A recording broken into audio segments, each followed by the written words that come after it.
നീ ചെയ്യുന്ന എന്താണെന്ന് നിനക്ക് വല്ല ബോധമുണ്ടോ? അല്ല, എല്ലാവരെയും കൊലക്കി കൊടുക്കാനാണോ നിന്റെ പ്ലാൻ? അങ്കിള്, ഞാനത് വേണ്ട, നീ കൂടുതലൊന്നും പറയേണ്ട ഒരാവശ്യമില്ല. ഇനി ഞാനറിയാതെ കമ്പനിയിൽ നിന്ന് 1 രൂപ പോലും ഒരാൾക്കും കൊടുത്തു പോലും.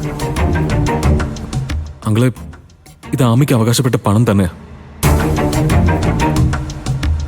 എന്റെ മുന്നിൽ കിടന്ന് അവളിങ്ങനെ കഷ്ടപ്പെടാൻ പാടില്ല. അതുകൊണ്ട് ഈ പണം അവൾക്ക് കൊടുത്തേ പറ്റൂ. പറ്റില്ലെന്ന് പറഞ്ഞല്ലേ? എന്നെ മറികടന്ന് നീ എന്തെങ്കിലും ചെയ്താ ഈ കമ്പനിയിലുള്ള നിന്റെ എല്ലാ അധികാരവും അതോടെ തീരും. നീ ഈ കമ്പനിയുടെ വെറൊരു പാർട്ട്ണർ മാത്രമാണ്. കമ്പനി എന്റെ പേരില. അത് മറന്ന് നീ കളിക്കാൻ നിൽക്കണ്ട.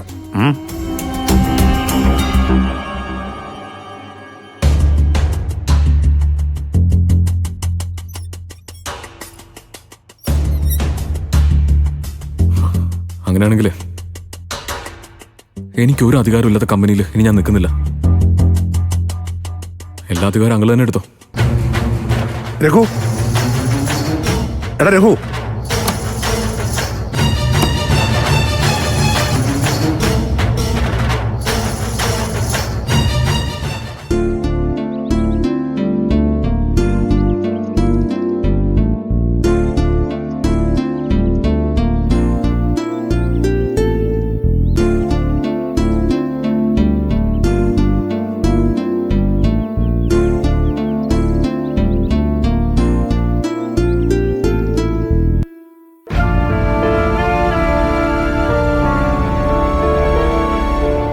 മഞ്ചാടി എത്തേണ്ട സമയമായല്ലോ അച്ഛാ. ഞാനും അതാ നോക്കുന്നത്. വിളിച്ചപ്പോ ഉടനെ തന്നെ ഇങ്ങോട്ട് എത്തുമെന്നാ പറഞ്ഞത്. ഇപ്പൊ വരുമായിരിക്കും അച്ഛാ.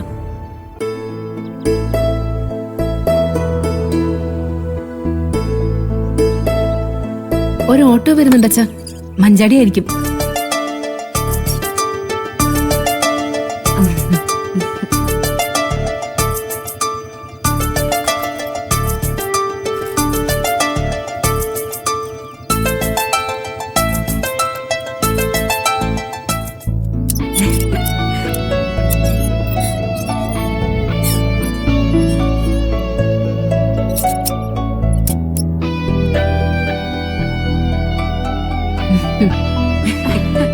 എങ്ങനെ ഉണ്ടായിരുന്നു ഈ ടൂറൊക്കെ?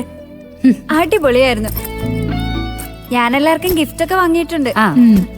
ആദ്യം ഒന്ന് സെറ്റ് ആയിട്ട് എല്ലാവർക്കും തരാം. എടി, നീ എന്തെങ്കിലും കഴിച്ചോ? ഇല്ല ചേച്ചി, നല്ല വിശപ്പുണ്ട്. എന്നാ ഞാൻ കഴിക്കാൻ എടുക്കാം. ഒന്ന് കുളിച്ചിട്ട് മതി. മഞ്ചാടി മോള് കൂട്ടുകാരുടെ വീട്ടില് 2 ദിവസമല്ലേ പോയി നിന്നത്? അതെ അച്ഛാ. എന്തൊക്കെയുണ്ട് അവിടുത്തെ വിശേഷങ്ങളൊക്കെ? കൊഴപ്പില്ല, എല്ലാരും ഹാപ്പിയാ. ഇവിടെ എല്ലാരും തിരക്കിന്ന് പറയാൻ പറഞ്ഞു. 12 ദിവസം കൊണ്ട് ഇവിടെ എന്തൊക്കെ വിശേഷങ്ങളുണ്ടായി അത് പറ. അനുചേച്ചിയുടെ കാര്യമൊക്കെ നിന്നെ വിളിച്ചപ്പോ ഞാൻ പറഞ്ഞായിരുന്നല്ലോ. അത് തന്നെയാ വിശേഷം. ആ, അവൾ ഇന്ദ്രന് വേണ്ടി അമ്മായിയമ്മയെ പരിചരിക്കാൻ പോയിരിക്കല്ലേ. നിങ്ങൾക്ക് രണ്ടുപേർക്ക് അനുചേച്ചിയോട് വീണ്ടും അങ്ങോട്ട് പോണ്ടെന്ന് പറയാറുന്നല്ലോ. അച്ഛനെങ്കിലും പറഞ്ഞിരുന്നെങ്കിൽ അനുചേച്ചി കേട്ടേനെ. ഇനിയും പഴയ പോലെ ഓരോന്ന് അവർ തുടങ്ങില്ലേ. ഇന്ദ്രന്റെ അമ്മ അനുചേച്ചി അവിടെ ഇട്ട് കഷ്ടപ്പെടുത്തും. അവരെവിടെ താമസിക്കണമെന്നൊക്കെ എനിക്ക് പറയാൻ പറ്റൂ. അത്തരം തീരുമാനങ്ങളൊക്കെ അനുവും ഇന്ദ്രനും കൂടി ആലോചിച്ചെടുക്കേണ്ടതാ. നമ്മളൊക്കെ പുറത്തു നിൽക്കുന്നവരല്ലേ, നമുക്ക് പലപ്പോഴും മാറി നിന്ന് അഭിപ്രായം പറയാനേ പറ്റൂ. അവരുടെ ജീവിതത്തിലെ തീരുമാനങ്ങൾ അവരുടേത് മാത്രമാണ് മോളെ. ചിലപ്പോ നമ്മൾ പേടിക്കുന്ന പോലൊന്നും സംഭവിക്കില്ലായിരിക്കും. സുശീലാന്റി പഴയ രീതിയിൽ നിന്നൊക്കെ മാറിയിട്ടുണ്ടെങ്കിലോ? ആ സ്ത്രീ ഒരിക്കലും മാറാനൊന്നും പോകുന്നില്ല. അതൊക്കെ വെറുതെ നമ്മുടെ ആഗ്രഹം കൊണ്ട് തോന്നുന്നതാ. ആ എടി, നീ ചെന്ന് കുളിച്ചിട്ട് വാ. ഞാനേ കഴിക്കാൻ എടുത്തു വെക്കാം. ബാക്കി വിശേഷങ്ങളൊക്കെ അത് കഴിഞ്ഞിട്ട് പറയാം.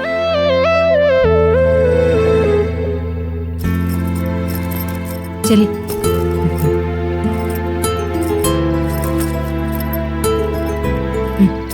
ഒരു ബാഗ് ഞാൻ പിടിക്കാം.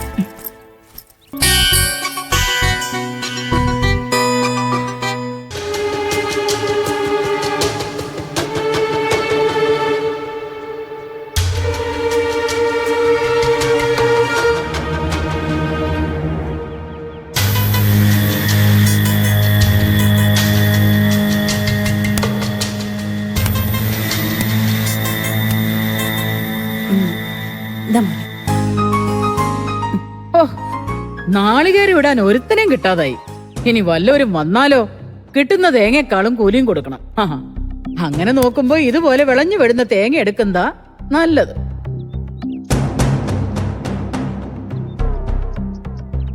താഴെ വീണ തേങ്ങയെല്ലാം ഞാൻ പറമ്പിൽ നിന്ന് പെറുക്കി എടുത്തിട്ടുണ്ട്. ഇനി ഇതൊക്കെ ഒന്ന് പൊതിച്ചെടുക്കണം.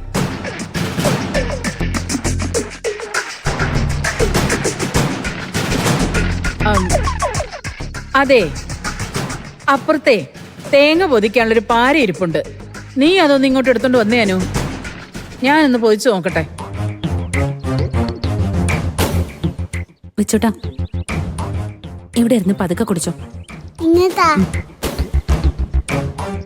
അമ്മ ഇപ്പൊ വരാം, അങ്ങോട്ടിരുന്നു.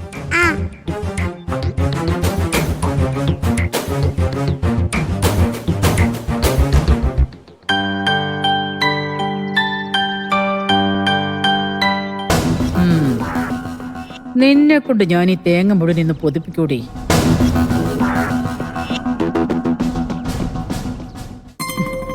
മോനെ, മോനെ, വിച്ചൂട്ടാ,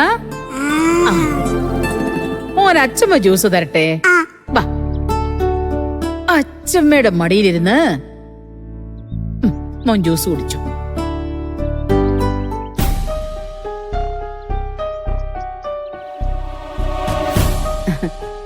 മോന് ഇഷ്ടായോ? നല്ല മധുരം ഉണ്ടോ? ഈ തള്ള എനിക്ക് പണി തരാൻ നോക്കുകയാണല്ലോ. മോൻ ജ്യൂസ് കുടിച്ചു.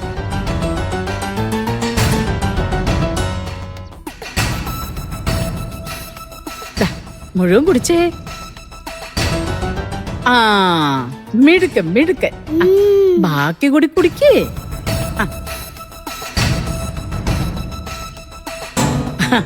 പിള്ള മനസ്സിലെ കള്ളമില്ലെന്ന് പറഞ്ഞ ഇതാ. ആരൊക്കെ അകറ്റാൻ നോക്കിയാലും ബിച്ചുമോന്റെ മനസ്സിൽ നിന്ന് അവന്റെ അച്ഛമ്മയോടുള്ള സ്നേഹം മാഞ്ഞു പോകില്ല. അല്ലട കുട്ട.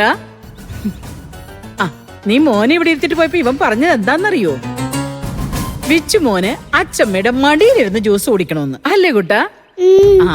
ഓ, കണ്ടില്ലേ, കൊച്ചു മുഴുവൻ ജ്യൂസും കുടിച്ചു തീർത്തു. അതെ, അവന് നല്ല വിശപ്പുണ്ടായിരുന്നോണ്ടോ. ബിച്ചുട്ടാ, ഇനിയും ജ്യൂസ് വേണോ? അമ്മ എടുത്തോണ്ട് വരാം. അത് വേണ്ട. നീ അതിനിടയ്ക്ക് അടുക്കളയിലേക്കൊന്നും ഓടണ്ട. മോന് ജ്യൂസ് വേണമെങ്കിലേ ഞാൻ എടുത്തു കൊടുത്തോളാം. നീ ആ തേങ്ങയൊന്ന് പൊതിക്കുന്നതിനിടയിലേ ഇതും കൂടി ചെയ്യിക്കുന്നത് ശരിയല്ലല്ലോ.